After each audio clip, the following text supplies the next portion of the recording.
Si eres emprendedor, te va a encantar lo que estoy a punto de contarte, porque si algo tienen en común la mayoría de los emprendedores son los quebraderos de cabeza que vienen con la gestión financiera de sus proyectos.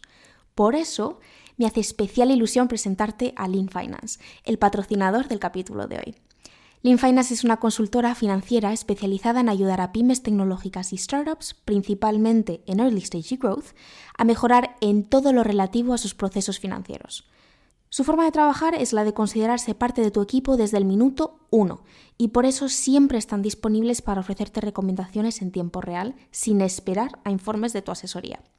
Así que si las finanzas de tu empresa son importantes para ti, que seguro que lo son, y si quieres hacerte la vida más fácil, contáctales para una primera llamada en su web leanfinance.es o a través de info@leanfinance.es.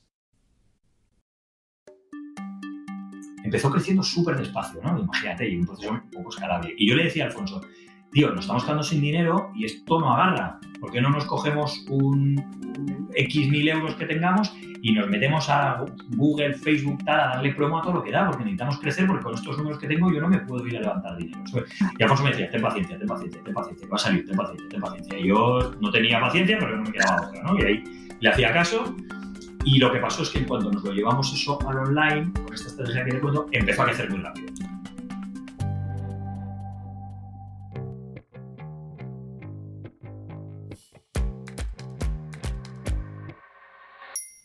Desde Genes, esto es Cómo lo hice, un programa en el que entrevistamos a innovadores, emprendedores e idealistas españoles sobre las historias que detrás de los movimientos, proyectos y marcas que crearon.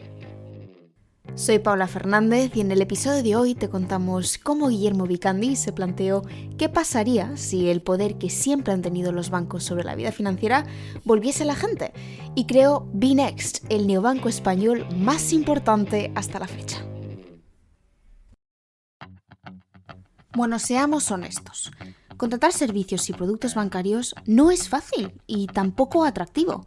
Hay productos de activo o de pasivo y luego tienes que entender los distintos préstamos que se ofrecen, los planes de pensiones, las hipotecas, las inversiones.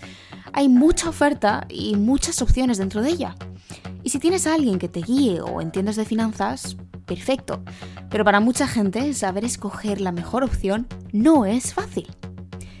En el 2016, Guillermo Vicandi identificó ese problema y vio en él una oportunidad enorme para hacer la experiencia bancaria más sencilla para muchos. Esto le llevó al final a convertirse en un gran promotor de una de las industrias más de moda a día de hoy. Posiblemente haya escuchado a alguien hablar de fintech más de una vez. Es un término que viene de Financial Technology, que es básicamente una manera de usar la tecnología para hacer que los servicios financieros sean más eficientes y fáciles de usar. En el 2020, bnext pasó de ser un marketplace e intermediario financiero a una entidad de dinero electrónico, lo que básicamente quiere decir que se apoya en la tecnología para ofrecer servicios bancarios como tarjetas o cuentas corrientes de manera completamente digital. Es lo que se llama un neobanco. A día de hoy, bnext opera en España y México, siendo uno de los principales neobancos de nuestro país, con más de 700.000 usuarios activos. Y desde marzo del 2022, ahora también ofrece un servicio de compraventa de criptomonedas dentro de la misma app. Guillermo nació y creció en Madrid. Su padre es ginecólogo, su madre psicóloga de formación, pero acabó siendo directora de un colegio de difícil desempeño, algo por lo que de hecho acabó teniendo bastante reconocimiento. Y aunque Guillermo no acabase siguiendo sus pasos, lo que sí siguió fue su cultura del trabajo y del esfuerzo. A pesar de que de pequeño no siempre fue así. Yo creo que era un poco molesto en cuanto a que era muy movido, hablaba mucho, daba mucho la vara, pero no generaba problemas. Yo siempre he tenido buena relación con los profesores, no era el típico gamberro que la montaba, tenía buena relación con ellos. Molestaba en clase porque siempre he sido como un poco hiperactivo, molestaba, hablaba mucho, estaba todo el rato. Y luego en términos de académicamente hablando, siempre he sido buen estudiante, sí. ¿Qué era lo que te gustaba de pequeño? ¿Qué pasiones tenías, qué hobbies? No te creas que muchas, la verdad es que yo, ¿sabes lo que pasa? Que Lo único que creo que ha sido constante en todo es que enseguida me aburro de las cosas, ¿sabes? Entonces no he tenido nunca un hobby de largo plazo o una cosa en plan, una meta que quisiera perseguir como de largo plazo, ¿sabes? No, me cansa un poco, esto no quiero que suene pretencioso, ¿sabes? Pero una cosa que como que es muy repetitiva me cansa un poco, ¿sabes? Entonces, y me ha pasado siempre, entonces, pues de pequeño, yo qué sé, de jugar al baloncesto. Bueno, jugar al baloncesto es lo que he hecho durante más años, pero pues jugar al baloncesto, luego jugaba al tenis, luego, pero como que nada lo cogía de verdad de manera consistente. Luego iba a boxear, luego aprendía no sé qué, luego un montón de cosas distintas, pero que enseguida como que me canso. Y nunca, la verdad, honestamente, no tenía yo una visión muy clara cuando estaba en bachillerato de qué era lo que quería hacer o qué era lo que quería conseguir. Honestamente era una cosa que no pensaba demasiado. Estaba más en salir de copas y ligar, la verdad. Hay una cosa que he visto y es que, bueno, dices que no sabías muy bien qué querías hacer, sin embargo, formaste parte de lo que se llama el modelo de Parlamento Europeo, que es un programa que hay en los institutos que intentan imitar un poco cómo funciona el Parlamento, ¿no? Eso es. Que no me malinterpretes, que me canse de las cosas rápido no quiero, o sea, es consecuencia de que todo me interesa mucho, me meto a saco en una cosa y luego ya me canso porque ya le he dedicado mucho tiempo en muy poco espacio temporal y me canso, ¿sabes? Vale. Pero yo siempre me he metido en todos los fregados que me han propuesto, en el colegio, en la universidad, cosas que me parecía que podían ser interesantes de todo índole. Me he metido, y en esto que mencionas en particular, pues fue un profesor de inglés que teníamos en el colegio, Mr. Higgins, que apareció un día en clase y dijo que no sabía que el colegio había apuntado al colegio a un programa que en algunos países de Europa se llevaba haciendo algún tiempo, pero en España todavía no se hacía, y que era el modelo de Parlamento Europeo, se llama, que es efectivamente replicar la forma de trabajo del Parlamento Europeo. Entonces yo participé en la primera sesión que se hizo en Madrid. De ahí me seleccionaron para ir como un delegado internacional, se llamaba, y me fui a Eslovenia, a Ljubljana, que a lo mejor de otra forma no habría conocido Ljubljana, y me pareció una ciudad maravillosa, me lo pasé como un enano, conocí un montón de gente, y de Ljubljana me seleccionaron para ir de presidente de una comisión a Dublín, a una sesión internacional, y luego presidí la sesión internacional completa que se celebró en Madrid unos años después. O sea que estuve liado con lo del Parlamento Europeo pues como 4 años o 5 años así mientras estaba en el colegio. O sea, que se te da muy bien. Es que era la pena porque era una combinación de una cosa que me resultaba súper interesante, que eran pues, los temas que se trataban, la forma de trabajo, y con conocer a gente de otros países, con intereses, inquietudes, viajar. Estabas una semana entera en Ljubljana, como te puedes imaginar, estabas de copas, conociendo gente, ¿sabes? Como que todo el plan era la vera. Entonces sí, me encantaba, me enganchó mucho. Por lo tanto, es así que luego, cuando entré en la universidad, que ya no podía participar en el modelo de Parlamento Europeo porque era solo para chicos que estuvieran en el colegio-instituto, me metí en otra cosa que era lo mismo, pero que era modelo, o sea, el mismo formato, vamos, que se llama modelo de Naciones Unidas, y era lo mismo, pero replicando el formato de trabajo de Naciones Unidas, y era para universitarios.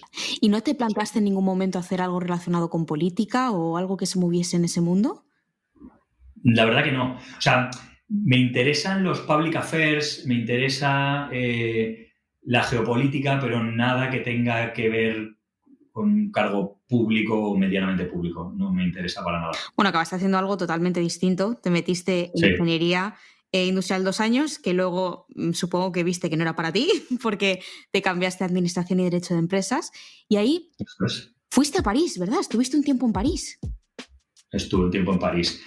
Mira, en esto que te decía al principio, de que la única constante es que no he hecho muchas cosas mucho tiempo muy seguidas, pues en la carrera me pasó un poco lo mismo.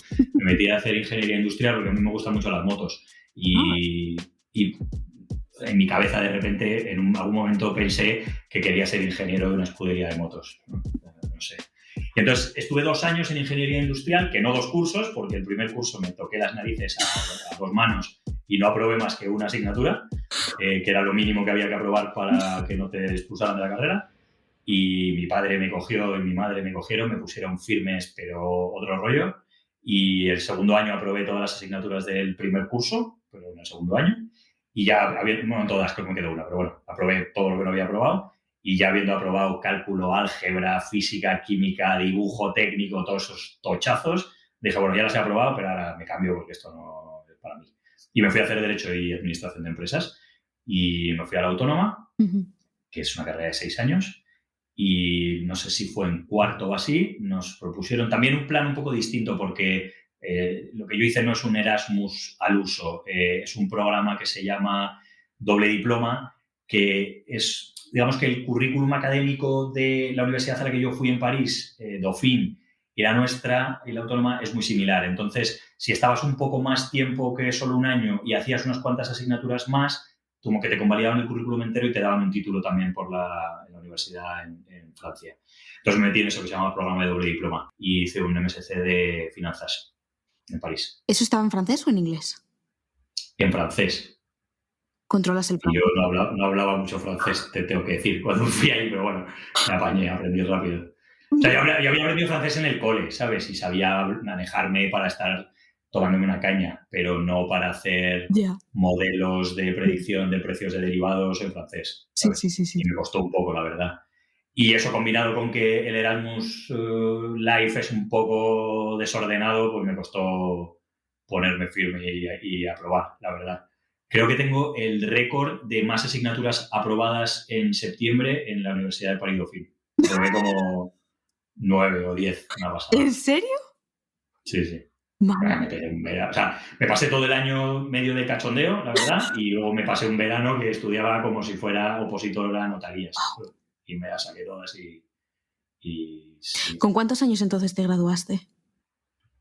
Pues me gradué con 26, ¿no? Te gradúas con 24 normalmente, pero yo con 26. Y entonces Sí. dejaste París, o sea, te gradúas ya, dejas París. ¿Y cuál era el plan cuando vuelves a España? Todavía mucho plan, la verdad. En París terminé todo lo que era administración de empresas, entonces hice como 2 cursos serios de administración de empresas y luego a la vuelta tuve que hacer derecho, que de hecho no me lo convalidaban. Entonces terminé derecho aquí. Y no había mucho plan. Es que honestamente no sabía muy bien, ¿sabes? O sea, evidentemente yo me había pues, yo qué sé, yo ya sabía de qué iban los diferentes sectores a los que yo podía acceder desde las carreras. Y la verdad es que lo que pasó para mí es que en otro de esos fregados que me meto, el que era el decano de la Facultad de Derecho cuando yo estudiaba, se presentó a las elecciones a rector a la universidad. Y a mí este tío en la Facultad de Derecho me parecía que había hecho un trabajo fabuloso. Me encantaba, había hecho unos convenios internacionales con universidades en Estados Unidos, en Australia, en China. Bueno, a mí de hecho me dieron una beca para ir a París y a Australia. Y finalmente decidí irme a París porque académicamente era mucho mejor. Australia era más divertido, pero esto tenía más sentido. Y entonces a mí el decano de la universidad me había parecido siempre que era un fuera de serie y se presentó a las elecciones a rector y yo me enteré que se presentaba a las elecciones a rector y entonces le contacté y le dije, oye, pues si quieres te ayudo a organizar la campaña para estudiantes. En las universidades se votan profesorado, personal de asistencia y servicios y estudiantes. Y pues sí, nos metimos ahí, nos pusimos a trabajar juntos con un equipo, o sea, con más gente, vamos, pero que nos metimos ahí un grupo de alumnos a ayudarle en la campaña. Y perdimos las elecciones, pasamos la primera vuelta, perdimos en la segunda vuelta. Yo sostengo que hubo un pucherazo ahí terrible, pero no tengo pruebas. Pero bueno, hice muy buena relación con Javier, se llama, Javier Díaz Hortleiner. Hice buena relación con él y entonces cuando terminé la carrera, en Derecho tienes que hacer un practicum, se llama, que es que tienes que hacer prácticas en un juzgado o en un despacho o tal, y luego tienes un examen.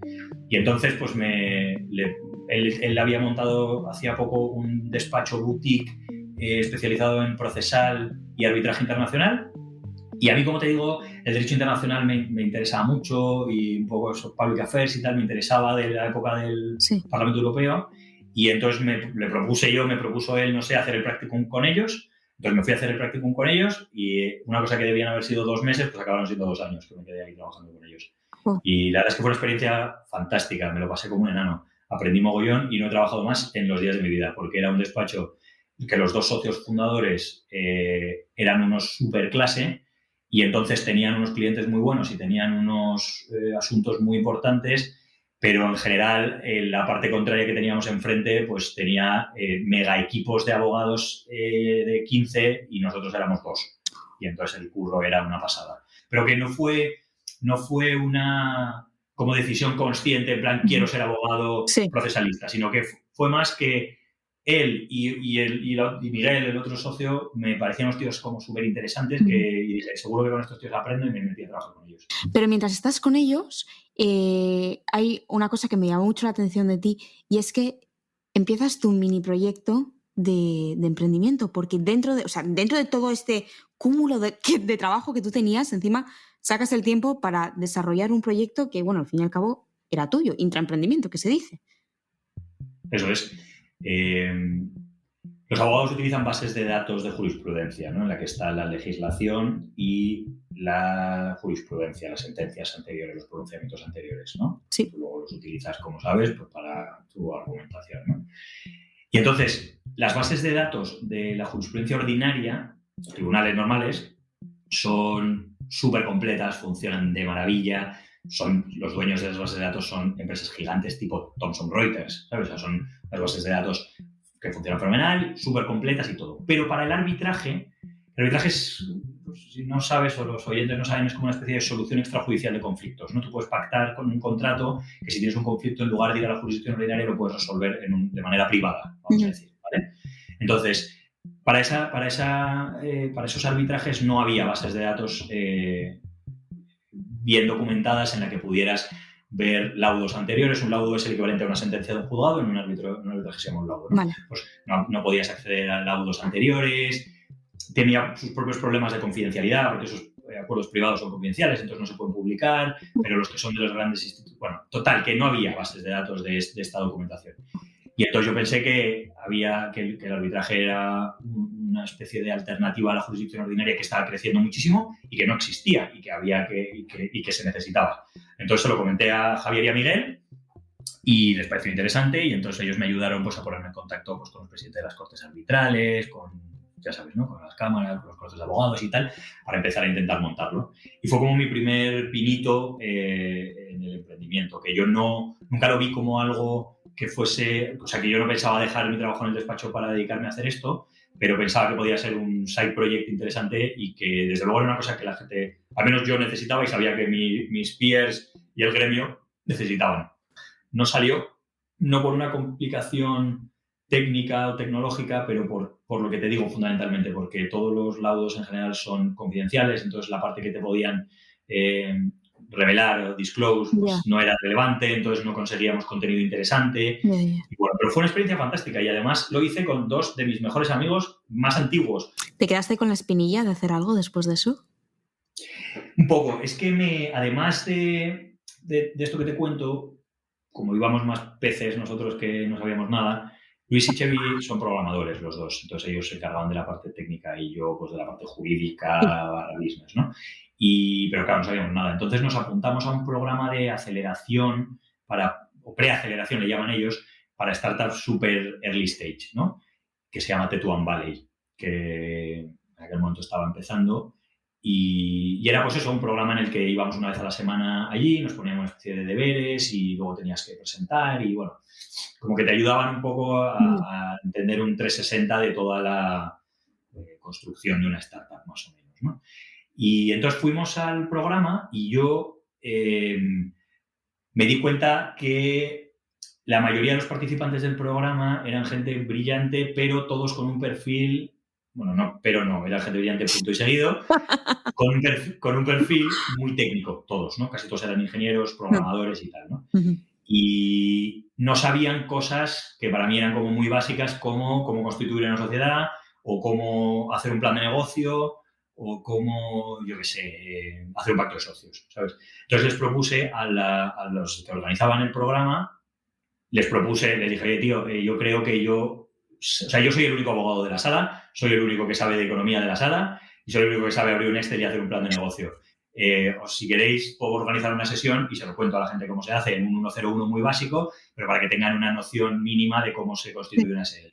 Pues sí, fenomenal. Total, que me metí a hacerlo con ellos y hoy es el día que todavía sigo haciéndolo. Llevo como 7 años o 8 o 10, no sé, ya la torta de tiempo involucrado con ellos. ¿Y cada cuánto vas? Sigo haciendo ese programa, una vez al año. Toma ya, qué bien. O 2 veces al año. No lo sé. La verdad es que si me está viendo Sergio, que es el que lo lleva ahora, la última sesión la cagué en el último momento, no pude ir y les dejé colgados, lo siento, pero en general voy siempre que puedo y creo que son 2 veces al año. Bueno, pues públicamente decimos, Sergio, lo siento. Sí. Para la próxima estarás. Sí. Vale, dejas todo lo que es el lado de el arbitraje judicial y te metes en BBVA. ¿Allí qué estabas haciendo? Pues en BBVA yo entré dentro de un programa que se llamaba Top Talent. Era un programa que estaba pensado para un poco como preparar potenciales futuros directivos del banco, ¿vale? Entonces el programa consistía en que el primer año lo que hacíamos era rotar por diferentes áreas del banco dentro, o sea, todos estábamos dentro del área de banca de inversión y luego cada uno de nosotros dentro de una subárea de banca de inversión, pero rotando dentro de diferentes departamentos, ¿no? Y luego, después de ese año, un poco en función de lo que tú quisieras y de lo que los equipos necesitasen y el feedback, pues te asignaban a un equipo ya de manera permanente. Entonces yo empecé haciendo préstamos sindicados, luego estuve en la mesa de trading de préstamos sindicados, que son los que colocan los préstamos del banco, se venden los préstamos entre los bancos, se compran y se venden, entonces nosotros vendíamos préstamos a otros bancos. Vale. Luego estuve en financiación estructurada y me tenía que cambiar a un último equipo, pero el equipo de financiación estructurada a mí me encantaba y ellos estaban hasta los ojos de trabajo y necesitaban gente, y entonces al final mi última rotación no la hice y me quedé trabajando eso en Project Finance. Dentro de Project Finance había 3 áreas, yo hacía energía. Entonces me dediqué durante unos años a financiar desarrollos de instalaciones eléctricas o a refinanciar planes existentes. ¿Fue aquí cuando viste que se perdía mucho dinero en términos regulatorios, con capitales mínimos? No exactamente, porque, o sea, tú piensas que esto es banca puramente corporativa, no tiene nada que ver con lo que hacemos nosotros ahora en Dinext, que es lo que se llama banca retail o banca comercial. Esto es banca corporativa para grandes corporaciones. Estamos hablando de proyectos de cientos de millones o en algunos casos de miles de millones, ¿no? No tiene que ver. No, pero como yo tenía, por una parte, compañeros de los que habían participado conmigo en el programa, estaban en otras áreas que sí que estaban más cerca de la banca retail, y luego como que a mí me interesa, bueno, pues yo qué sé, me interesa un poco todo, pues me andaba metiendo en lo que hacían otras áreas del banco también y andaba mirando. Y no, el origen de un poco el germen de Binext fue más como una combinación de varias cosas, ¿no? Por una parte, en ese momento empezaban en España a surgir las fintechs, cosa que en otros sitios, en Londres, en Berlín, tal, ya llevaban a lo mejor un par de añitos, que ya se oía algún proyecto, tal, pero en España como que empezaban. Y a mí me parecía que esos proyectos, en general, eran mejores, más baratos y más usables que el producto del banco. Y luego, además, a mí siempre me había parecido que como que había un conflicto de interés muy evidente en el hecho de que el banco construye un producto que vende a través de su red a sus propios clientes, ¿no? O sea, yo no veo asesoramiento en ese proceso en ningún momento, no le estás asesorando al cliente a lo que, para lo que... Te estoy hablando de banca comercial pura y dura, no high net worth individuals o cosas de banca privada o tal, ¿no? Pero un señor que tiene 15.000 euros ahorrados y va al banco y dice ¿qué hago con estos 15.000 euros? No hay un asesoramiento ahí, ¿no? El banco tiene unos productos que tiene que colocar, ¿no? Y a mí me parecía que había como un conflicto de interés ahí bastante evidente, y por otra parte me parecía que había unos proyectos nuevos que funcionaban fantástico, pero que tenían un problema de distribución porque no tenían red, como tienen los bancos, y no tenían red es lo que llaman oficinas, y no tenían los canales online y tal, pues son caros y no podían distribuir los proyectos. Entonces, un poco el germen fue eso, pensar si podíamos de alguna manera dar servicios bancarios sin ser un banco, construyendo un lugar en el que pudiéramos conectar todos estos proyectos que te digo que son mejores o que pueden ser mejores o en algunos casos más adecuados para un determinado cliente, conectarlos en un único sitio para que el cliente pueda tener como un único punto de acceso a toda la oferta disponible. De manera que para las fintech era un canal de distribución y para el cliente un canal de conocimiento de productos. Porque el producto bancario, creo que podemos estar todos de acuerdo en que es una cosa que no le interesa a nadie, ¿no? Nadie se levanta, o nadie, pero muy poca gente se levanta pensando a ver si refinancio mi préstamo o a ver si consigo un producto, ¿no? Un plan de pensiones o, ¿sabes? Es una cosa que a la gente no le interesa, pero que todo el mundo necesita. Sí, efectivamente. Mal que bien, todo el mundo lo necesita. Entonces, pues pensamos que darle facilidad de acceso a los productos en un único sitio, pues que tenía sentido. Me recuerda esto un poco a... ¿Tú has escuchado la frase de Steve Jobs que dice que hay veces que a la gente tienes que ofrecerle no lo que piden, sino lo que necesitan? Bueno, es que es la verdad que venimos haciendo. Sí. ¿Te acuerdas, Guillermo, del momento en el que empezaste a un poco engendrar la idea de Binext y que dijiste, oye, ¿y si creo algo así? ¿Y si hago que esto exista? sea, no hubo un momento de clarividencia, de revelación, ¿sabes? Es un proceso iterativo como que al final vas hablando con gente, contándole lo que estás pensando, recibes feedback, vas un poco terminando de construirlo, ¿sabes? Pero sí que me acuerdo, además, de una anécdota que mi socio Juan Antonio, que además de mi socio es mi cuñado, Sí, está casado con mi hermana. correcto, sí. Yo me acababa de mudar a una casa nueva en Malasaña y en la casa, yo había ido a visitar la casa varias veces, pero en las visitas no me había dado cuenta de que la casa olía a tabaco que flipas. Y el inquilino anterior debía fumar como un carretero y olía a tabaco terrible. Entonces yo estaba obsesionado, me acababa de mudar y estaba obsesionado con que la casa olía mucho a tabaco. Y entonces empecé a buscar por internet como fórmulas para quitar el olor del tabaco, ¿no? Claro, porque había probado todos los habituales de Febrís, lavar las cortinas, tintorerías, todo lo que se te pueda ocurrir, ya lo había hecho y no se quitaba el olor a tabaco. Y entonces empecé a investigar por internet y leí por ahí que si coges, hierves agua y cuando el agua está hirviendo le echas vinagre, el vinagre se evapora, se lleva el olor del tabaco, el vinagre se ventila bien, no se impregna en los tejidos y se quita el olor del tabaco. Y dije, tío, pues lo voy a probar a ver si funciona o no funciona. Total, que puse unas ollas ahí en la cocina, herví agua, le eché vinagre y claro, se montó una nube ahí de vinagre. Total, que empezó a salir humo ahí a lo bestia y justo llegó mi cuñado a casa que habíamos quedado para hablar de Vinex, para hablar del proyecto. Sí. Y entonces él cuenta como que entró a la casa un tufo, como los ojos escocidos, un tufo a vinagre terrible. Y dice, esto seguramente es exageración suya, porque me encontré como medio colocado del humo del vinagre, ¿sabes? Y entonces, pues por eso a él le hace gracia contar que en realidad el germen de Vinex fue un día que yo estaba colocado de vinagre en mi casa. Que no es del todo verdad, pero un poco sí. Y lo del vinagre funciona, quita el olor de tabaco de las casas. Sí, ese es o sea, un poco, hay que tener cuidado porque yo eché como una botella entera de vinagre en la lié, O sea, que menos. pero funciona. Ostras. Y entonces, eso, o sea, esto lo contamos como un poco anécdota, pero sí que fue ese día un poco el que ya, después de haber tenido muchas conversaciones con mucha gente y tal, como que llegamos a una especie de, bueno, esto es lo que vamos a tratar de presentarle a la gente, ¿sabes? Esta es la idea ya un poco con forma. Entonces hicimos un deck y nos empezamos a ir a hablar con potenciales inversores. Yo pensé que en ese momento, bueno, primero que nosotros no teníamos pasta para poderlo poner en marcha nosotros, bueno, más allá de un poquito que habíamos avanzado, ¿no? Pero poco. Y pensé además que cruzar la idea con inversores sería interesante para ver cómo la percibían ellos y para terminar de pulir. Bueno, seguro que, primero que son gente más lista que yo y que han visto un montón de proyectos, entonces pues tendrían una visión que era interesante. Y lo que hicimos y fue lo que mejor funcionó y lo que nos permitió levantar la primera ronda es hablar con gente del sector, que eran los que estaban más metidos y los que mejor entendían la potencial amenaza para los bancos de las fintechs, un poco como que estaban más metidos, lo entendían mejor, ¿no? Y entonces empezamos a hablar con banqueros y gente de la industria y fueron los que nos pusieron la primera ronda que hicimos, la hicimos con ellos. No es muy común el empezar una empresa con tu cuñado, porque de toda la gente que conoces y sobre todo gente de la industria, ¿qué te lleva a escoger o hablarlo a Juan Antonio? Esto que era una conversación de repente, comida familiar y no, diciendo, oye. Es que Juan Antonio también tenía esa especie de ganas o de ese run ahí permanente de que quería hacer algo él, ¿sabes? Él es tecnólogo, estaba director de IT de una empresa y siempre andaba él también a vueltas con que quería hacer algo, ¿sabes? Como que le molaba. En lo personal nos llevamos de maravilla y es un tío fabuloso.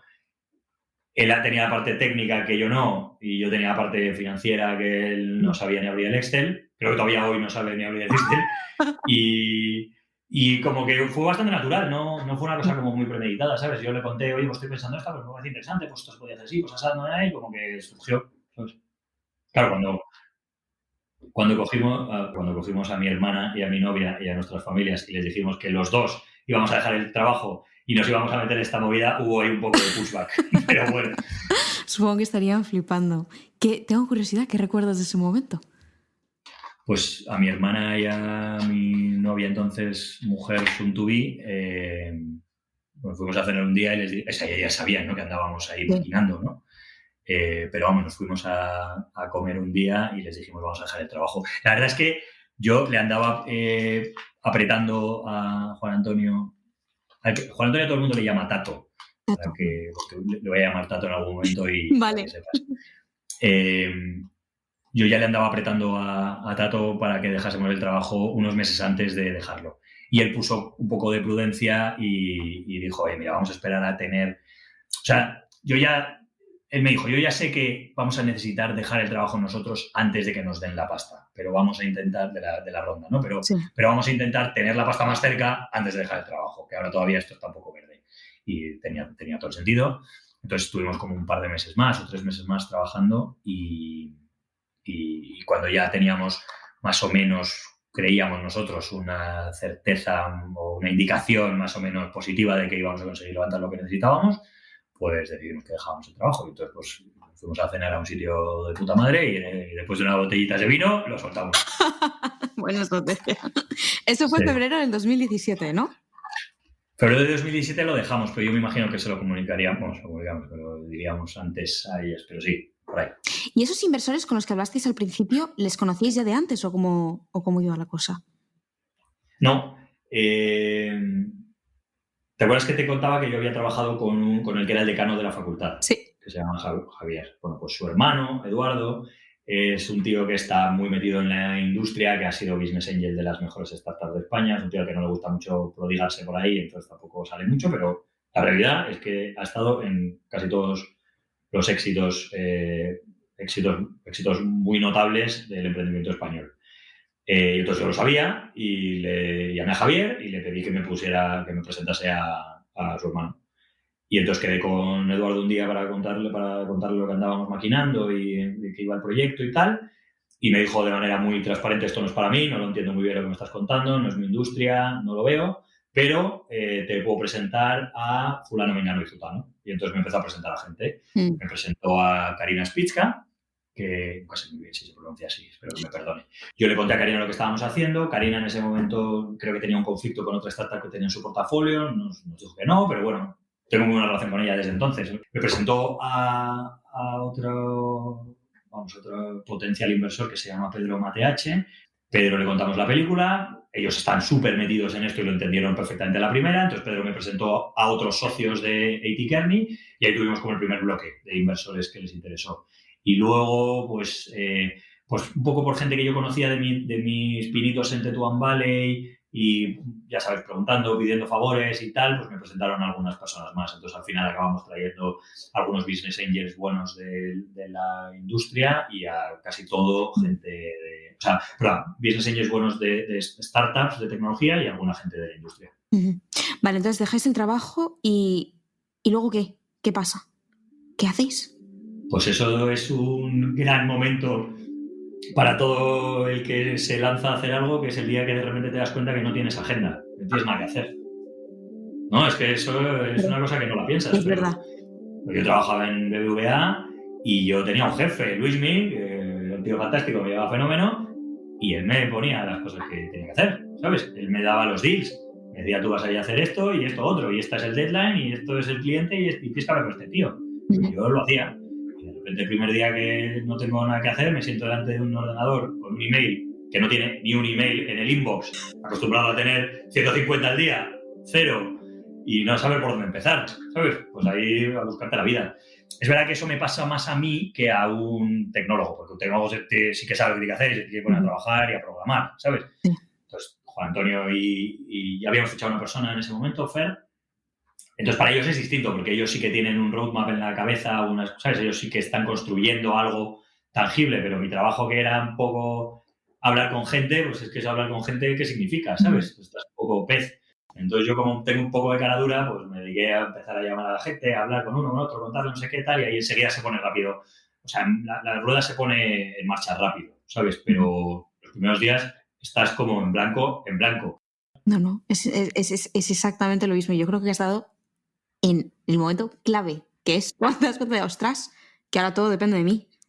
Sí, bueno, el proceso creativo de un artista tiene más complejidad que lo que he hecho yo, pero bueno, sí, que te encuentras sin Oye, pero ¿y cómo ibais a financiar esto? ¿Seguís pensando usar solamente el dinero que decías que habíais tirado antes de vuestros ahorros? ¿O cuál era el plan? Bueno, en ese momento nosotros en febrero dejamos el trabajo y en marzo cerramos la ronda, o sea que ya la teníamos bastante bien enjaretada. Entonces ahí nos entraron Bueno, fue curioso porque había un tío que nos iba a liderar la ronda y que nos iba a poner 100.000 euros, ¿no? Que en términos de las cifras que hemos levantado hoy es una cantidad menor, pero que para nosotros entonces era la pera. Y queríamos hacer una ronda de 300. O sea, imagínate, este tío ponía mucho dinero. Y además había sido un poco como la palanca que yo había utilizado con los demás. No utilizado, pero oye, yo les decía a los demás, oye, tengo este tío que va a poner 100, y entonces, bueno, pues sí, como que facilita un poco, ¿no?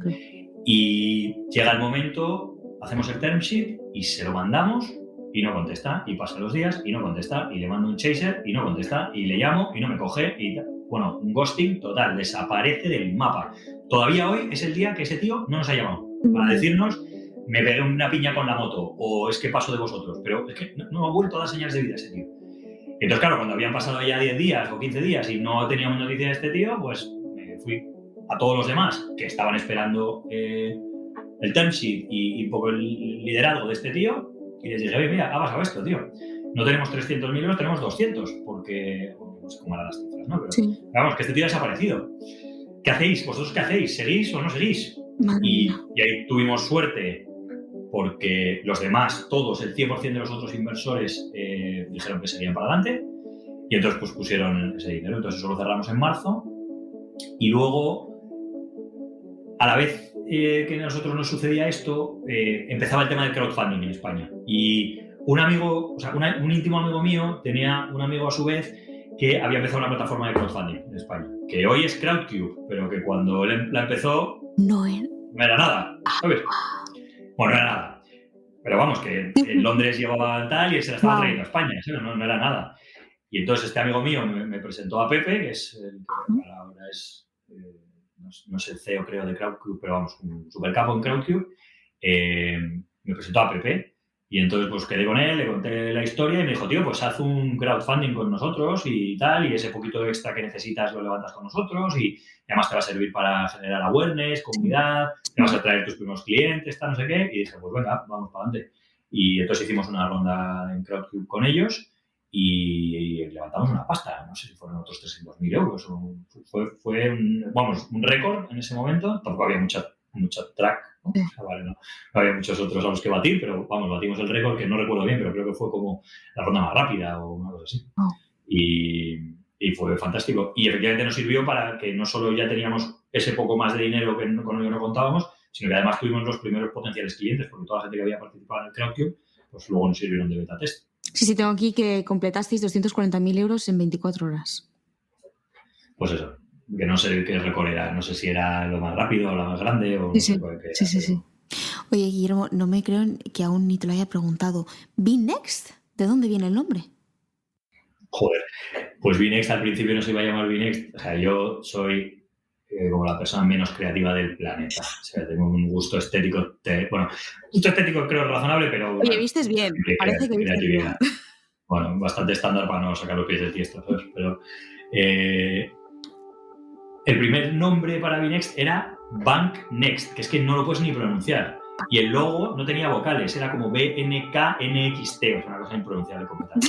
Y fue Eduardo Díez Horleiner, el que te contaba el primer tío con el que hablamos. Sí. Lo primero que me dijo, Eduardo es un tío fabuloso, yo me llevo fenomenal con él, pero es muy directo y no tiene pelos en la lengua ninguno. Y lo primero que me dijo fue, esta marca y este nombre es una mierda, esto no se entiende nada y esto es impronunciable. Y me dijo, y yo le dije, lo sé, soy consciente, pero bueno, ya lo cambiaremos, ¿sabes? No es una cosa acuciante, el producto no va a estar listo hasta dentro de un tiempo, ya lo haremos bien y ya lo cambiaremos. Y él me dijo, una buena marca, un buen diseño y una buena imagen también transmite inteligencia. Y el que lo recibe, a lo mejor de manera consciente o a lo mejor de manera inconsciente o subconsciente, pero lo percibe. Entonces, si tú me mandas un deck que tiene un logo que no entiendo lo que pone, con un nombre que no puedo pronunciar y que además es feo, mi tendencia va a ser a descartarlo. Y me dijo el tío, te he recibido porque me ha llamado mi hermano. Si yo veo tu deck, no te lo hubiera recibido. Y ahí nos lo anotamos. Y entonces, pues tratando un poco de hacer una adaptación de lo que teníamos, para no salirnos mucho de lo que teníamos, pero que fuera un poco más pronunciable y tal, pues acabamos en Bnext. Hola, ¿cómo estás? Soy Paula Fernández y estás escuchando la historia de Guillermo Vicandi, founder de Bnext. Bueno, pues nos encontramos en el 2017 cuando Binext empieza a coger forma. Hay un modelo sociológico que se publicó por primera vez en 1962 de la mano de Everett Rogers en su libro Diffusion of Innovations, en el que se clasifica a la sociedad en diferentes categorías en función de su disposición a adoptar una determinada tecnología o innovación. Es lo que se llama la curva de Rogers o la curva de adopción de la innovación. Bueno, pues si lo miras, verás que el primer segmento, los innovadores, pertenecen a un porcentaje de la población muy pequeño, para ser exactos, un 2,5%. Ese era el mercado que Binext quería conseguir. Y lo hicieron. De hecho, y lo escucharás en unos minutos, vinieron a cabo con una estrategia de captación muy poco habitual que consiguió acelerar su crecimiento a una velocidad que ni ellos mismos esperaban. Pero por supuesto, los comienzos no fueron fáciles. Y es que al poco de lanzar, se dieron cuenta de que todos esos clientes a los que les estaba costando llegar, todos esos clientes que incluso conseguían, se descargaban la app, entraban una vez y luego no volvían. Entonces lo que nos pasaba a nosotros es que la gente se descargaba la aplicación, podías conectar tus cuentas de otros bancos para ver como una posición global, entonces conectaban las cuentas de otros bancos, veían su posición global, se daban una vuelta por el marketplace y nunca volvían. Porque o le pillas al tío que justo está buscando un préstamo para comprarse una moto, o es muy difícil que dentro de 6 meses, cuando necesite un préstamo o un producto no sé qué, pues que se acuerde de ti y vuelva. Entonces ahí es cuando, un poco porque trabajando esa idea de hacerlo más recurrente y porque los Revolut y N26 y tal ya habían empezado a hacer ruido, pensamos en la cuenta y la tarjeta. Que si conseguimos que tenga unas condiciones mejores o alguna usabilidad mejor o algún feature que haga que te guste más esta, pues te la tendrás top of wallet y cuando necesites te acordarás de nosotros y vendrás tu máquina. Uh-huh. Pero no erais un banco, entonces, ¿cómo ibais a crear todas estas tarjetas? ¿Cómo ibais a dar esos servicios? O sea, tiene que haber algo detrás que te permita pues actuar un poco de intermediario con bancos, supongo. Sí. Claro, para tú poder captar fondos del público, emitir un medio de pago y tal, necesitas ser una entidad regulada. Nosotros no teníamos ni el dinero, ni el tiempo, ni el conocimiento, ni seguramente las ganas de ser una entidad regulada. Entonces, nos buscamos la vida y encontramos una compañía que nos daba ese servicio marca blanca, que se llama Pecunia. Que por aquel entonces ellos también estaban empezando en España. Entonces, nosotros yo creo que fuimos, no sé si el primero, pero de los primeros proyectos que ellos tuvieron. Entonces nos integramos en su sistema y eso nos permitía, dentro de la aplicación, abrir una cuenta y emitir una tarjeta que tenía nuestro look and feel, nuestra usabilidad, todo dentro de nuestra aplicación nativo, pero no era nuestro. Ellos eran entidad regulada. Vamos a ver, esto era octubre del 2017 y por entonces la sociedad no estaba muy acostumbrada a todo esto. ¿A quién pretendíais llegar? ¿Quién era vuestro mercado? En ese momento teníamos una teoría o una especie de plan. Ya se había incorporado más gente al equipo, ya teníamos una persona de growth y teníamos como un plan que consistía en lo siguiente. Yo creo que hay como una especie de querencia así un poco, en mi opinión, desacertada en las startups, sobre todo en early stage, que es ver a ver quién dice la cifra más grande, ¿no? Tú te vas a cualquier pitch deck de cualquier startup que está levantando la primera o la segunda ronda y son todo números y hockey sticks y mega trillions de market, ¿no? Y es evidente que una startup tiene que tener un addressable market suficientemente grande para que pueda escalar potencialmente, pero cuando eres 5 personas y tienes 300.000 euros o 200.000 en la cuenta, eso es demasiado grande, es demasiada gente y es imposible que lo puedas atacar, en mi opinión.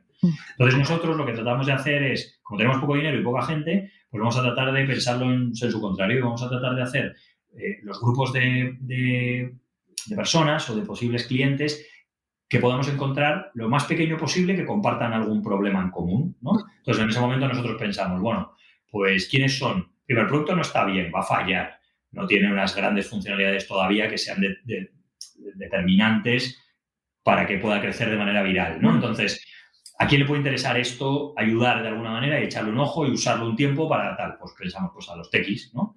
Los techies siempre están queriendo probar cosas nuevas y tal, ¿o no? Entonces, digamos que hicimos como lo que llamábamos un primer nodo de gente que gente que trabajase en startups o en la industria de tecnología en Madrid únicamente. Esto incluía, pues, venture capitals, otras startups y áreas de innovación de consultoras, bancos, etcétera, etcétera, ¿no? Pero esa es la idea. En ese grupo nuestro teníamos identificadas 25.000 personas. Si tú pones en un deck que tu total addressable market son 25.000 personas, es que eso sí que no se lo va a leer nadie, aunque tenga la mejor marca del mundo. No se lo va a leer nadie, ¿no? Pero a nosotros nos parecía que era un grupo de gente suficiente para poder hacer una buena prueba, suficientemente grande para que la prueba fuera relevante y suficientemente pequeño para que fuera manejable.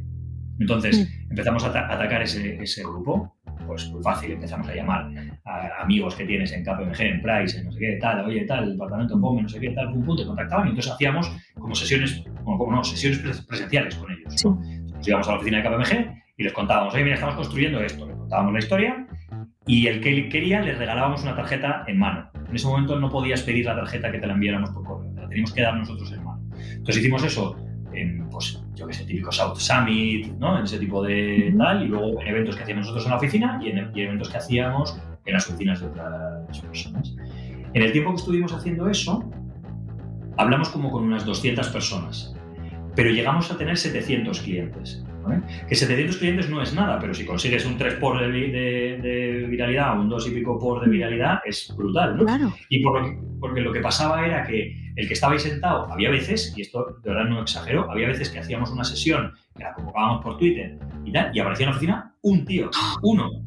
Y se plantaba ahí un tío y estábamos yo, Alfonso y yo, y contándole lo que estaban a un tío. Pero ese tío tenía interés porque había venido, porque había visto un tuit de unos tíos que no sabes quiénes son y se había plantado en la oficina y había venido. Entonces, oye, nosotros nos lo currábamos y se lo contábamos. Y lo que pasaba en general era que esa gente que sí que tiene un interés venía, oye, pues me interesa, pues dame una tarjeta. Y en general nos decían, oye, pero ¿me puedes dar 2? Porque esto a mi primo o a mi colega le va a gustar. Entonces, pues sí, claro, tal, toma, pum, 2, 3, tal, pum, pum, pum, y empezó a crecer.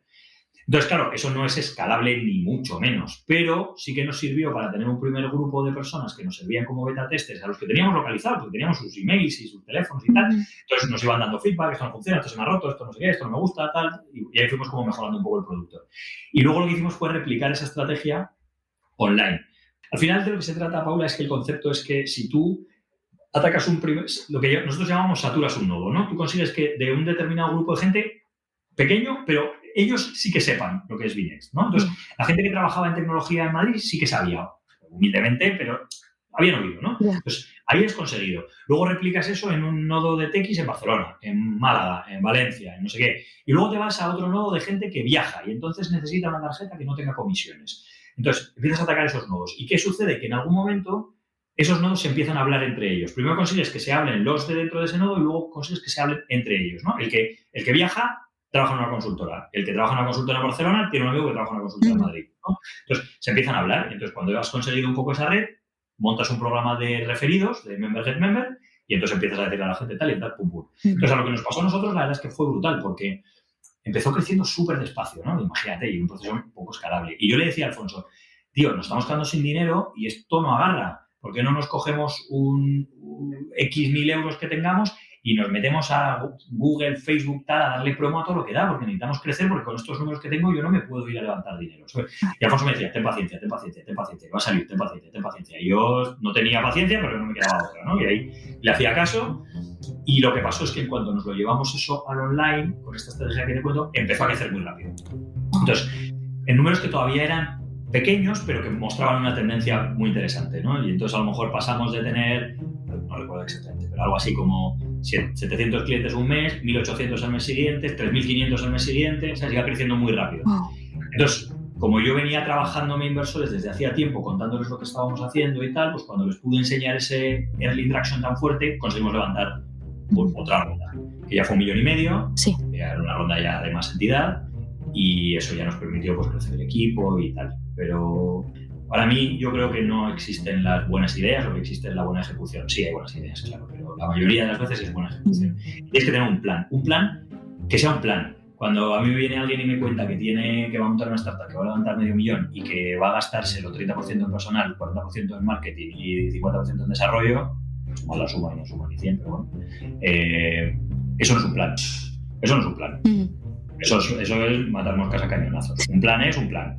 Voy a coger, voy a citar a la gente en mi oficina, le voy a contar lo que estoy haciendo, le voy a dar la tarjeta en mano. Un plan que tienes que tener lo suficientemente bien diseñado para que puedas sacar datos de lo que estás haciendo. Y si no está bien diseñado, no vas a poder interpretar bien el feedback tampoco. Entonces, con ese plan, y luego eso, en mi opinión, es lo que mejor funciona para levantar dinero. Porque si tú te vas a un tío y le dices, tengo 4 meses, si no consigo mi plan en 4 meses me muero, pero si sí lo consigo voy a estar aquí, voy a hacer A, B, C, y vas al mes 4 o al mes 2 y le dices, mira, ¿te acuerdas de mí? Sí, pues mira, ¿te acuerdas lo que te conté? Sí, pues mira, esto es lo que ha pasado.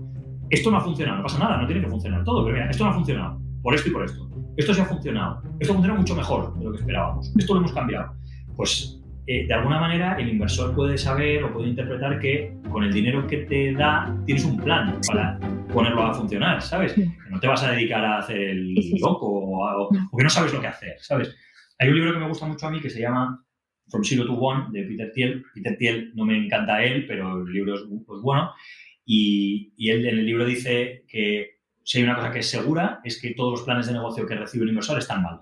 Y eso es cierto, están mal.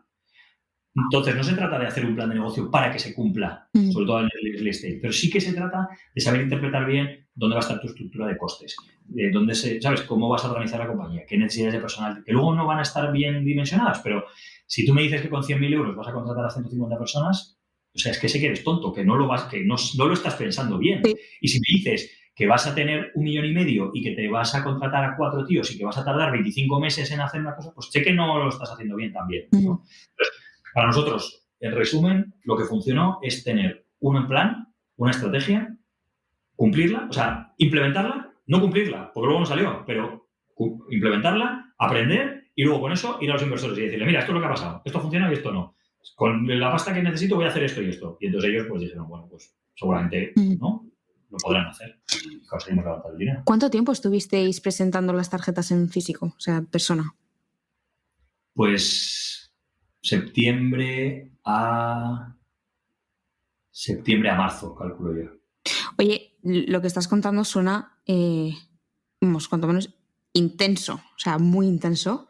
¿Tú estabas disfrutando del proceso? Sobre todo antes cuando decías como, oye, que esto no avanza, y luego además intentabas presentar a inversores. ¿Estabas estresado? ¿Lo estabas disfrutando? ¿Cómo eran esos días? Yo he disfrutado muchísimo todo el proceso y lo sigo disfrutando y me lo paso como un enano y no lo cambiaría por nada y lo volvería a hacer 1000 veces. Me lo paso pipa. Ahora bien, hay que tener... no voy a ser tan taxativo, no sé si hay que tener, pero a nosotros lo que nos ha funcionado es tener una resistencia a la frustración y una resistencia al no muy fuerte. Si te vienes abajo cuando te han dicho 3 veces que no, seguramente este juego no es para ti. ¿Pero en ningún momento te has planteado abandonar? No, y de hecho ha habido momentos ahí un poco críticos y ha habido gente de la compañía que han dicho ¿por qué no empezamos un proceso ordenado de cierre o de... Claro, es que para nosotros es todavía más complicado porque somos una entidad regulada, cerrar una entidad regulada es un follón. Yeah. Y no, es que yo siempre he creído que lo podíamos sacar adelante, porque los fundamentales de lo que hacemos son buenos. O sea, yo por una parte creía en ese momento que teníamos un equipo bueno, que el proyecto tenía sentido y que los early traction que estábamos teniendo eran pequeños, pero eran muy buenos. Teníamos una viralidad, una tasa de recurrencia, un uso, que eran muy buenos. Entonces yo pensaba, tío, es que no entiendo por qué... O sea, tiene que caer el dinero en algún momento, ¿sabes? Entonces como que yo nunca pensé que no fuera a pasar. Podría no haber pasado, pero yo no pensaba que no fuera a pasar. Entonces, si combinas que te lo estás pasando como un enano, con un grupo de gente fantástico y además estás convencido de que va a salir, pues sí te estresas, claro que te estresas. Como dice, creo que es Ben Horowitz, que dice, los emprendedores duermen como un bebé, se levantan cada 3 horas llorando, ¿no? Pues sí, es verdad, no duerme mucho, estás muy estresado. Pero bueno, en el camino te lo pasas muy bien y si estás convencido si estás convencido de que lo que estás haciendo tiene sentido, que lo que vas viendo en el feedback del producto y de los clientes es positivo y que va creciendo, pues oye, sigue empujando que saldrá. Si ves que no te des contra un muro. Pues es mejor dejarlo y hacer otra cosa o pivotar el producto que estés haciendo, pero te des contra un muro, ¿no? Pero nosotros estábamos cogiendo tracción e iba creciendo la película. Entonces, no nos llegamos a desesperar nunca. Claro. Pero es que además, por entonces estoy pensando que no teníais la licencia de entidad de dinero electrónico y entonces había muchos servicios pues que ahora aportan mucho valor a Binex, que por entonces no podíais ofrecer, y también supongo que eso complicaría las cosas. El proceso, tengo entendido que lo empezasteis en el 2018 para que os diesen la licencia, pero que tardó 2 años en dárosla. Sí. Pues nosotros empezamos el proceso pronto, un poco sabedores de que se tardaba, pero en ningún caso pensamos que nos podrían dar la licencia en los próximos meses. Entre otras cosas, porque si nos lo hubieran dado, no teníamos el dinero para implementarla.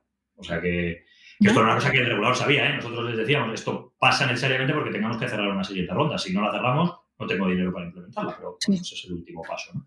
Entonces empezamos como, no recuerdo bien, pero pues en el 2018 empezamos el proceso regulatorio. Que claro, es que el proceso regulatorio es que el dossier para obtener una licencia de identidad electrónica igual son 6.000 páginas o 7.000 páginas. Es un señor tocho, ¿sabes? Entonces, bueno, estoy mirando aquí, empezasteis con 700 clientes más o menos en diciembre del 2017, en abril llegasteis a 3.000, en junio 20.000, agosto 40.000, diciembre 100.000, 310.000 clientes en octubre del 2019.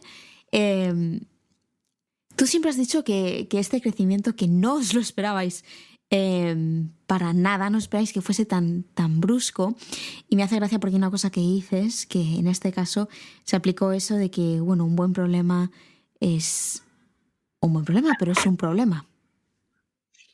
Noticias, sorpresas, igual a riesgo, igual a mal. Correcto. Eso es así aquí y en Ucrania. Sí, ay, pobres los de Ucrania. Bueno, la cuestión es que crecisteis muy rápido y, corrígeme si me equivoco, pero ¿os llegasteis a quedar sin dinero? No nos llegamos a quedar sin dinero, pero casi. Nosotros, en ese momento, la verdad que no hicimos nada más que double down a lo que ya estábamos haciendo. No hicimos nada raro, no cambiamos grandes cosas del producto más que arreglar cosas que no funcionan y seguir iterando sobre la estrategia que venía funcionando. Pero claro, ahora ya teníamos dinero, entonces ahora yo ya podía irme a un portal de viajes y decirle, te pago 5 euros por cada cliente que me traigas. ¿Vale? Entonces, eso empezaba como a coger más tracción más rápido, ¿no? ¿Qué pasa? Para que te hagas una idea, nosotros cuando cerramos la ronda, nuestra estimación era que habríamos terminado, o que íbamos a terminar en 2018 con 30.000 clientes, ¿vale? Teníamos 3.000, ponle en ese momento, ¿vale? Y pensábamos que podíamos terminar con 30.000 clientes. Y luego, en un caso como súper bullish, en plan, nos hemos vuelto locos, creíamos que podíamos llegar a 50.000 clientes al final del 2018, ¿vale? Y estábamos en julio y ya teníamos 50.000 clientes. O sea, había skyrocket a toda velocidad. Wow. Pues claro, yo venía reportándoles a los inversores ese crecimiento, ¿no? Oye, pues este mes teníamos previsto captar, no sé, 3.000 y hemos captado 5.000, 5.000 y hemos captado 7.000, 7.000 y hemos captado 15.000, tal, ¿no? Entonces, y yo pensaba que ellos estarían haciendo la cuenta, ¿no? Ellos estarían diciendo, bueno, más clientes es más pasta. Claro. ¿No? Hay que imprimir las tarjetas, hay que enviarlas, hay que, ¿no? Entonces, sí, esto es más pasta. Pero yo, fallo mío, únicamente mío, pero yo, pues esa parte no la reportaba. Yo les decía, este es el crecimiento que estamos teniendo y todo el mundo feliz. Entonces convoqué un bot, pero claro, nos estábamos comiendo el dinero mucho más rápido de lo que esperaba, mucho más. Claro, yo en ese momento no quería parar, porque decía, tío, es que la rueda se ha puesto a ir downhill, ¿sabes? Si paramos ahora, a lo mejor la liamos, ¿sabes? Si perdemos todo el momentum. Entonces convocó un board al final de agosto y vienen a Madrid. Y yo, pues pensando que iba a ser aquello easy peasy lemon squeezy, ¿no? Les voy a contar que esto va con un cohete. Y entonces me siento ahí y les digo, pues estos son los números, tal, no sé cuántos. Y les digo, pero necesitamos más dinero, porque nos estamos comiendo la pasta. Y ¿cómo que necesitas más dinero? Y yo, pues tío, porque hemos outperform nuestras expectativas por 10. Y entonces es que necesito más dinero porque nos lo hemos gastado tal. Y entonces, pues ahí me di cuenta de que ellos no estaban haciendo esa cuenta. No tienen que hacerla, la culpa era mía, pero no estaban haciendo la cuenta. No estaban haciendo, oye, pues este crecimiento también es más gasto. Pues claro, tú piensas que a lo mejor ellos habían metido 1,5 millones en abril, o por ahí, y yo les estaba diciendo en julio o en agosto que necesitábamos más dinero. O sea, que no había pasado nada de tiempo, ¿no? Y recuerdo la conversación como si hubiera sucedido ayer. uno de los inversores dice, pero vamos a ver, entonces vosotros estáis ahora gastando X al mes, ¿no? Sí. ¿Y cuánto dinero más quieres? Y yo, pues 1,5 millones. Y me dijeron, pero vamos a ver, con 1,5 millones te da para X meses de rango y poco, ¿no? Porque íbamos gastando hasta manos llenas.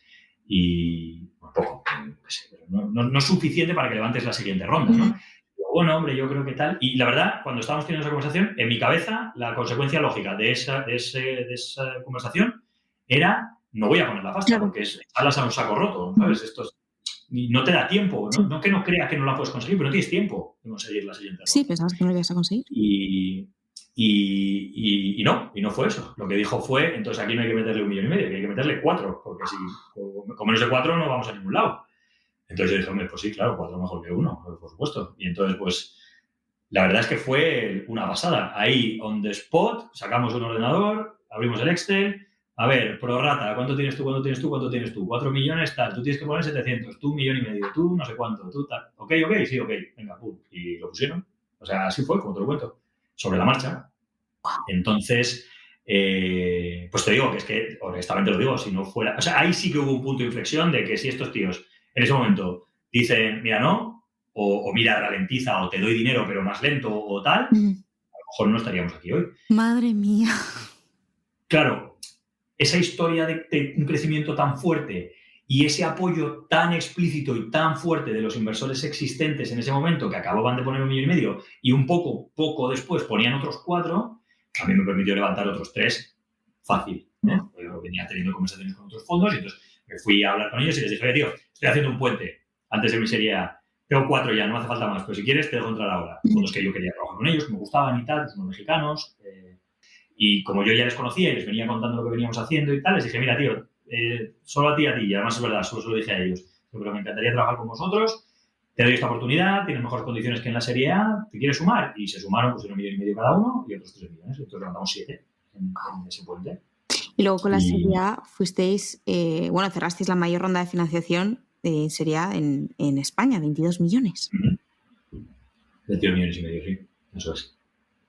Ok, entonces conseguís el dinero y poco después empezáis a abrir México, seguís creciendo, todo parece que va increíblemente bien. En febrero del 2020, de hecho, tengo entendido que voláis a Estados Unidos para reuniros con potenciales inversores y levantar una nueva ronda.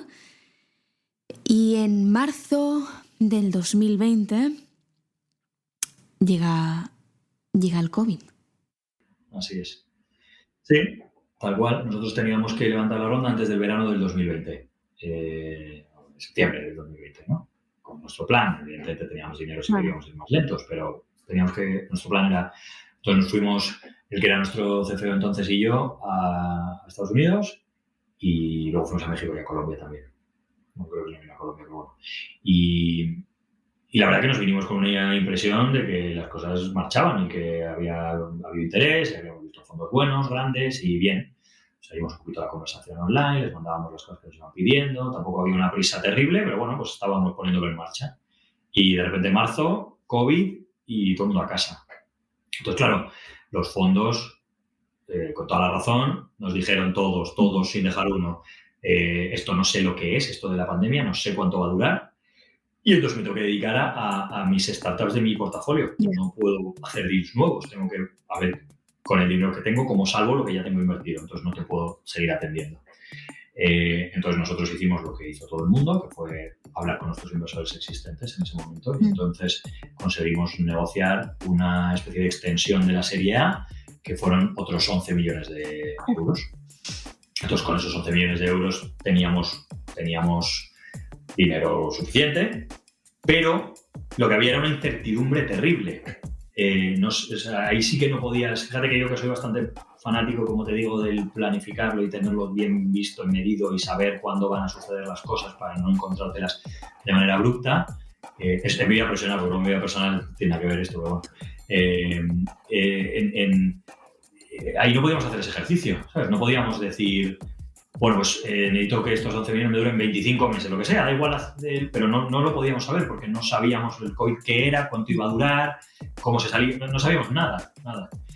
Entonces nos metimos un poco en un modo más conservador, ¿no? Íbamos camino de hacer 900.000 clientes al final de ese año y paramos y acabamos haciendo como 400 y pico mil, ¿no? Que seguía siendo una buena cifra con respecto al año anterior, pero bueno, menos de lo que esperábamos. Pero de manera consciente. Y además es que se nos juntó que nos habían autorizado la licencia en febrero del 2020. Entonces empezó el proceso de implementación de la licencia. Y nosotros la verdad es que habíamos infraestimado totalmente lo difícil que es implementar una licencia. Un poco la combinación de las dos cosas, vamos, no tenía sentido hacer ninguna otra cosa que no fuera bajarle un poco el ritmo a la máquina y centrarnos en hacer esa migración y en tratar de extender el dinero que tuviéramos lo más posible para poder sobrevivir. En esos momentos, supongo, vives con tu novia, ¿no?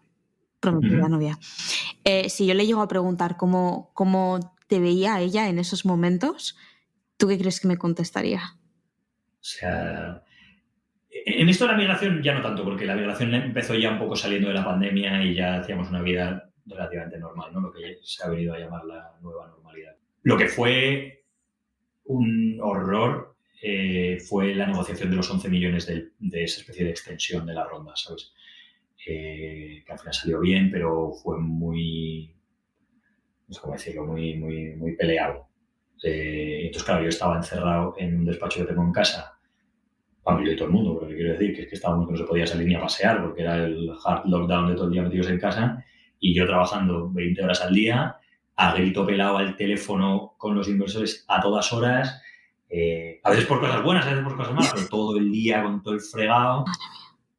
Bueno, fíjate cómo debía ser, porque mi novia, la pobre, ha pasado carros y carretas, pero es una fuera de serie.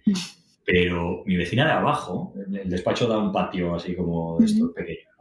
Mi vecina de abajo, cuando salimos de la pandemia, me dijo, pues fíjate que me hacías mucha compañía porque como estabas todo el día al teléfono pegando gritos, hablando en inglés, que no te entendía lo que decías yo porque hablabas en inglés y tal, pero bueno, como que me hacía mucha compañía oírte por el patio. Y dije, anda, coño, claro, no solo me ha oído mi novia, me ha oído todo el edificio. Bueno. Ay, Dios. Bueno, pero normal, esto supongo que le pasó a todo el mundo, no es nada especial para nosotros, pero claro, escenario de incertidumbre total. No tienes dinero, o sí tienes dinero, pero no sabes cuánto te dura y qué hacer con ese dinero. Los inversores, ellos con sus propios problemas y sus propias startups, todas con el mismo lío, todas lo mismo. Y tal, pues negociar esa ronda pues no fue fácil, ¿sabes? Entonces, claro, pues yo estaba aquí todo el día y lo hacía yo casi solo con el CFO y mi socio me ayuda un poco, pero al final es lo que hago yo. Y pues todo el día el teléfono aquí a grito pelado. Madre mía, pero tú no has tenido los meses de después de eso, es que ni siquiera te dieron un respiro. Tengo entendido que recibisteis una oferta de compra. O sea, ¿cómo fue eso? Cuando cerramos el puente, que te cuento, la extensión, vamos, de la Serie A, y ya una vida un poco más normal, porque estamos hablando de septiembre del 2020 o así, se nos acerca una compañía grande americana de remesas. No te puedo decir quiénes son, pero tampoco hay tantas. Entonces la conversación empezó como una conversación de producto. Ellos querían integrar su producto dentro de nuestra plataforma. Pero cuando les contamos lo que estábamos haciendo, lo que habíamos construido, vamos, pues como que de repente la conversación empezó a escalar a gente que eso que le buscas en LinkedIn y dices, coño, este tío es bastante capo, este es bastante capo, este es bastante capo, hasta que acabé hablando con el CEO de la compañía, ¿no? Y de una compañía cotizada presente en 200 y pico países, que no es cualquier cosa, ¿no? Y entonces nos hicieron una oferta para comprarnos la empresa, nos ofrecieron 130 millones de euros. Empezamos a negociar eso, bueno, todo es un proceso que yo te lo cuento ahora en 30 segundos, pero que fueron meses y meses de trabajo, due diligence, atención del equipo, reuniones 3, 4, 5 veces a la semana con los diferentes equipos. Y en el último momento nos dicen que nos cambian no el precio, pero sí la forma de pago. Que no querían comprar la compañía el 100% hoy, sino que lo que querían era comprar un 30% y tener una opción de compra sobre el 70% restante. Nosotros eso no nos funcionaba, nadie iba a querer invertir en una compañía que tiene un 70% de una opción de compra de otro tío, y si esos tíos no ejercitaban la opción de compra estábamos muertos. No tenía ningún sentido, no lo podíamos hacer. Entonces se lo expliqué y entonces pasa la conversación a una conversación sobre inversión. Bueno, pues nosotros tomábamos una posición minoritaria, trabajábamos juntos y luego ya verían si la querían comprar más adelante. Nos pusieron un term sheet para invertir 23, me parece que fueron, 95 millones de dólares. Claro, si tienes un term sheet para levantar 25 millones de dólares, pues haces una ronda de 50 fácil, ¿no? Porque tienes un lead sólido, además un tío estratégico, tal, bueno. Total, que firmamos el term sheet y de repente, unos días después de firmar el term sheet, nos dicen que no, que se caen del deal. No me preguntes por qué, porque no nos dieron ninguna explicación así muy satisfactoria. Claro, es que nos dicen que no lo ha aprobado el comité de inversiones. Yo creo que lo que pasó, bueno, estoy bastante seguro de que lo que pasó es que al final para estos tíos, como te digo, era una cosa estratégica. Entonces, ellos pensaron, ellos no son un fondo, no piensan, yo a estos tíos les doy 20 millones, entonces crece la compañía hasta este siguiente punto y entonces alguien la compra o alguien viene e invierte en la siguiente ronda, sino que ellos era una cosa estratégica para su plan a largo plazo, ¿no? Y entonces debieron pensar, ¿para qué voy a meterle yo a esto 20 millones y darles oxígeno si puedo ahora que ya les he ahogado, si acaso tuvieron alguna otra opción en el pasado, ya no la tendrán porque llevamos meses y meses trabajando en esto, que las habíamos tenido, habíamos rechazado term sheet de inversión de otra gente y una conversación que estábamos teniendo de fusión con una compañía. Bueno, habíamos dicho que no a todo porque creíamos que esto iba a salir y yo creo que ellos pensaron, ¿para qué vamos a meterles nosotros la pasta si ahora nos salimos de la mesa y volvemos dentro de 4 meses, a lo mejor nos podemos comprar la compañía por €1? Y es lo que hicieron, porque luego 4 meses después, o 3 o 4 meses después, volvieron a escribirme y yo le dije que nada, y ahí se quedó y no hemos vuelto a hablar con ellos. Pero claro, se nos puso en una situación complicada porque cuando ya veíamos que se acercaba el momento y que cerrábamos el term sheet, volvimos a meterle la gasolina a la máquina, ¿no? Y dijimos, bueno, pues ahora ya tenemos dinero, pero tenemos un poco, pero vamos a tener más, mucho más dentro del pago y esto ya está sucediendo, vamos a darle gasolina. Sí, claro. Entonces empezamos otra vez y de repente se cayó. Entonces, bueno, pues ahí tuvimos que reestructurar la compañía, la verdad que eso sí que ha sido un proceso terrible, así como el propio COVID en sí mismo fue más una cosa como que no quieres hacer porque ibas muy bien, pero no fue para tanto, pero aquí sí, porque tuvimos que despedir gente y ahí sí que tuvimos que hacer una reestructuración heavy metal. Pero bueno, lo hicimos y entonces con eso teníamos dinero suficiente para poder repensarlo y efectivamente, no repensarlo, pero bueno, un poco pues estrategiáis, ¿no? En torno a la situación. Y entonces lo implementamos, con eso ganamos tiempo, implementamos una estrategia nueva que funcionó y hemos levantado una ronda nueva. Madre mía. Guillermo, quiero hablar de una cosa contigo, porque claramente la popularidad de las finanzas descentralizadas no hace más que crecer y vosotros pues habéis estado trabajando con 13 monedas ya un tiempo, entre ellas Bitcoin, Ethereum, Dogecoin. Y en marzo de este año, del 2022, en caso de que alguien nos esté escuchando luego más tarde, decidisteis sacar vuestro propio token, PEX. Así es. ¿Cuál es la idea detrás de esta nueva fase y este nuevo proyecto para VNext? O sea, ¿llevabais con esto en mente ya mucho tiempo? Es un poco una consecuencia de todo lo que te vengo contando. Nosotros... Después de esa conversación con la compañía esta de remesas, nos damos cuenta de que el envío de dinero internacional era una buena forma de perseguir lo que siempre había sido nuestra ambición, que era ser un player en Spanish-speaking LATAM, ¿no? España y Spanish-speaking LATAM. Y el motivo, pues, obviamente es muy evidente, pero es, pues, poder tratar de apalancarnos en las relaciones migratorias y comerciales que suceden entre España y la región, ¿no? Entonces, oye, pues de repente dijimos, joder, pues un producto que sea útil para el peruano o el colombiano que vive en Madrid o en España, vamos, y que quiere enviar dinero a su familia, que sea convenient. El colombiano que vive en Madrid está bancarizado porque tiene que estarlo. Entonces, le podemos utilizar para que refiera nuestro producto a un familiar que es suyo, que está en Latinoamérica, que quizá no está bancarizado, ¿no? Entonces, un poco pensando en ese, bueno, en especie de estrategia, empezamos a investigar sobre cómo era la mejor forma de enviar dinero al extranjero, básicamente. Entonces empezamos a hablar con un montón de compañías y por casualidades de la vida y por hacértelo corto, doy con el que era el CEO de Coinbase en Reino Unido. Que está jubilado porque con la salida a bolsa de Coinbase se retiró. Es curioso porque vive en Tenerife, es un tío fantástico. Y entonces, bueno, total, que me lo presenta un inversor, tal, y entonces empiezo a hablar con él, le cuento un poco lo que tal, y me dice, oye, ¿no has explorado blockchain como posibilidad de hacer envíos de dinero internacionales? Que es un poco como el caso de uso real de la tecnología que como el más evidente, ¿no? Pues la verdad que no lo había explorado, entonces nos ponemos a trabajar con ello, con un miembro del equipo que ahora ya no está, por desgracia, porque ha sido un pilar fundamental, pero bueno, se ha ido a montar su propia startup, así que con eso no puedo competir, porque empezamos con Jacobo a montar o sea, a explorar, y efectivamente nos damos cuenta de que hay algunos protocolos que están especializados en pagos cross-border, envíos de dinero y tal. Entonces empezamos a contactar con ellos, y en ese momento Algorand, que es un protocolo de blockchain de Boston, pues le contamos lo que queríamos hacer y nos dicen, bueno, esto es exactamente lo que estábamos buscando, eso encaja perfecto con nuestra estrategia, con nuestro plan, con no sé cuántos. Entonces, no solo quiero que utilices mi blockchain para construir tu producto, sino que además quiero ser accionista de la compañía.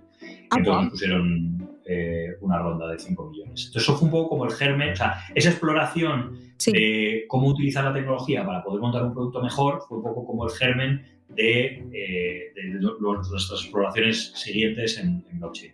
Entonces, como que eso nos abre mucho los ojos, entonces seguimos explorando y metiéndonos y hablando con gente y tal, y entendiendo un poco que en mi opinión el blockchain está como en los días tempranos de Internet, ¿no? Uh-huh. Que existía, pero era difícil de utilizar, ¿no? Porque la usabilidad es muy mala, ¿no? Pues un poco estamos ahí, ¿no? Como que abrirse un monedero en MetaMask y conectarlo es difícil, ¿no? Pero si el que consiga que esa interacción con esa tecnología sea sencilla, la va a sacar de la cancha, porque la tecnología es mejor, es más eficiente, es más segura, es más rápida, es mejor. Uh-huh. Pero es difícil de interactuar. Entonces, luego con esas exploraciones empezamos a montar el producto. Eso nos permite, la inversión de Algorand y esta especie de exploración blockchain, nos permite abrir como un universo de inversores con el que antes no hablábamos, que eran los inversores cripto. Entonces, pues empiezo a hablar con fondos y tal, no sé qué, y pues un poco en esas conversaciones con inversores y en una conversación con Andrei, el fundador de Bit2Me, pues me empiezan a comer la cabeza con él, oye, tío, ¿por qué no sacáis un token?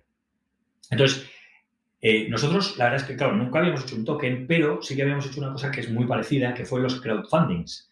El crowdfunding nosotros nunca lo hemos hecho por levantar la pasta, lo hemos hecho siempre por construir comunidad, ¿no? Nosotros cuando hicimos la serie A, hicimos un crowdfunding de 1 millón de euros. La ronda queríamos que fueran 10, llegamos a tener 30 disponibles y cogimos 22. Pero, o sea, que no era porque necesitásemos el dinero, pero era por un poco construir comunidad. Entonces, y es que los datos refrendan que efectivamente teníamos razón. Nuestros clientes, que además son inversores de Crowdcube, nos utilizan 4 veces más que un cliente normal. Invitan a 2,7 clientes más, amigos más que un cliente normal. O sea, que funcionan, ¿no? Que generas embajadores. Entonces, pues dije, coño, pues esto es como un poco el 2.0 del crowdfunding, ¿no? Dentro del mundo nuevo que estamos explorando del cripto y tal, pues es la emisión de un token. Entonces, lo hemos hecho. Entonces, acabamos de cerrar una ronda que ha sido una parte equity y otra parte inversión de un token, que en total acabamos de cerrar. Todavía no está cerrada porque todavía queda una fase de la emisión del token que vamos a hacer en Algorand, pero todavía, hasta la fecha hemos levantado, creo que son 15 millones o 16 millones. Uh-huh. Guillermo, obviamente, como en todo, se necesita muchísimo trabajo para levantar algo como Bnext, y sobre todo cuando se trata de una industria como es el fintech, que bueno, pues que no todo el mundo a día de hoy, ahora sí, pero por entonces cuando empezabais, no todo el mundo estaba adaptado a ello. Si ahora miras atrás, ¿cuánto de tu éxito a día de hoy, del éxito de Bnext, se lo adjudicas al trabajo? ¿Y cuánto se lo adjudicas a la suerte que hayas podido tener en el camino? A ver, yo no soy nada fan de esos motos americanos de si quieres puedes. Eso no es verdad. Si quieres puedes, eso no es verdad. Para hacerlo tienes que querer, tener suerte, trabajar como un león, que se te alineen los astros y a lo mejor te sale. O sea, no vale si quieres puedes. Pero desde luego, si no pones tú el resto, ahí sí que seguro que no puedes. Hey, muchas gracias por escucharnos esta semana. Por favor, asegúrate de que nos sigues en la plataforma desde la cual nos estás escuchando para que así puedas estar al tanto de todas las entrevistas que vamos subiendo. Tenemos algunas increíbles programadas para las próximas semanas, así que te invito a que nos sigas, a que le des a me gusta y también a que la compartas. Así que muchas gracias. Como siempre, te invito a que nos escribas a hola@gen-es.xyz, que nos digas de qué emprendedores te gustaría escuchar su historia y también que nos mandes tu feedback. Somos bastante buenos respondiendo, o al menos lo intentamos, y siempre tenemos los brazos abiertos a nuevas ideas. Así que Muchas gracias, te mando un beso desde aquí y nos vemos en 2 semanas.